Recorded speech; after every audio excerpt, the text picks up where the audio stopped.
When working with prompts, you should also know that you can regenerate responses and edit prompts. We saw the regenerate feature already when switching to a different chat whilst the output was created. Then the generation of the output was cancelled, and with regenerate, the output generation started again. In this case, we have a working output already, but let's say that the answers ChatGPT provided do not satisfy you. By clicking regenerate response here, ChatGPT regenerates the last response again. And with this little menu here, you can switch between the previous and the last output. Both are almost equal, but this should just demonstrate that in case you're not totally satisfied with a solution, you don't have to rewrite your prompt. You can also try to regenerate the response and see if the output you get then better fits your requirements. This switching logic can also be used when editing prompt, because if you go back to the second prompt, for example, and press this edit icon, and here you could state that you need the recipe without the ingredients for whatever reason, then you can save and submit this edited prompt. And now the initial prompt and the initial output is still displayed, but below that we again get this selection menu. Here in the second tab, so to say, we now get the edited prompt and the edited output. And if we switch back to the previous tab or page, we still have the other conversation that we had with ChatGPT. Now this can become a bit cumbersome if you start editing and regenerating all the time, but this is a feature which is nice to have for some situations.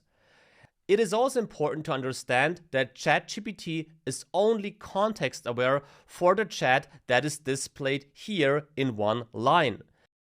Meaning it has the context for this entire conversation and for that conversation. So if you would, for example, ask something totally different, like, what is the capital of Germany? It states Berlin. And if I ask, tell me 3 things I can do there, then it has the context to Berlin. But if I now switch back to the other tab, or whatever you want to call this, and now ask, tell me, what did I ask? I forgot it, to be honest. It was, let's copy it. So let's go back. So tell me 3 things I can do there. Then it assumes that we talk about Vienna, Austria, but it doesn't understand that we refer to Berlin. Because as mentioned, ChatGPT is only context aware for the currently displayed chat, not for other sub-chats that you might have inside this chat.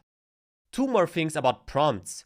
If you accidentally send a prompt by accidentally hitting enter, for example, or if you realize after sending the prompt that you actually want to edit the prompt, for example, then you can stop the generation of the response. If we have the following prompt, give me a list of all teams that participated in the soccer World Championships in 2014. If I send this, I can press stop generating down here. This stops generating the output, obviously, and now I can simply edit the previous prompt and turn this into the European World Championships 2016, for example. Now by pressing save and submit, a new tab, as we called it, will again be opened when editing the prompt, but with that logic, you can save some time by not creating unrequired or unintended output.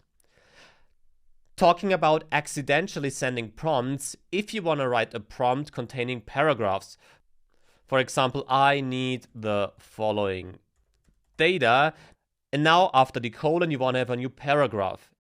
If you hit Command Enter or Enter, this will send the prompt. But if you press Shift Enter, this will add a paragraph, and then you can continue writing your prompt in a new line. So these are some more prompt basics and some nice things to know. Now we'll have a closer look at ChatGPT's output. Because ChatGPT provides amazing output most of the time, but sometimes you should have a closer look.